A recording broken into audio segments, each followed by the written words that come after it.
ആരാ ഈ നടൻ എന്ന് തോന്നാത്തവരായിട്ട് ആരും ഉണ്ടാവില്ല ഈ സിനിമ കാണുമ്പോൾ.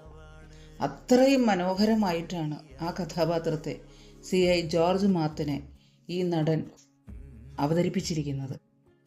ഒരു ചെറുചിരിയും ഹലോ എന്ന വാക്കും എത്ര മനോഹരമായിട്ടാണ് അദ്ദേഹത്തിൻ്റെ മുഖത്തു നിന്നും പ്രകടമാകുന്നത്. അത്രയും മനോഹരമായി ഒരു പുതുമുഖത്തിന് ആ കഥാപാത്രത്തിൻ്റെ എല്ലാ ഭാവങ്ങളും ഉൾക്കൊള്ളാൻ സാധിച്ചുവെങ്കിൽ ഈ നടൻ സിനിമയിൽ തുടരുക തന്നെ ചെയ്യും. തുടരും എന്ന പേര് അന്വർത്ഥമാക്കുന്ന തരത്തിലാണ് ഈ നടൻ്റെ ഭാവപ്രകടനങ്ങൾ ആ സിനിമയിൽ കാണാൻ സാധിക്കുന്നത്. എല്ലാവിധ ആശംസകളും നേരുന്നു. ഇനിയും സിനിമകളുടെ ഭാഗമാവാൻ സാധിക്കട്ടെ.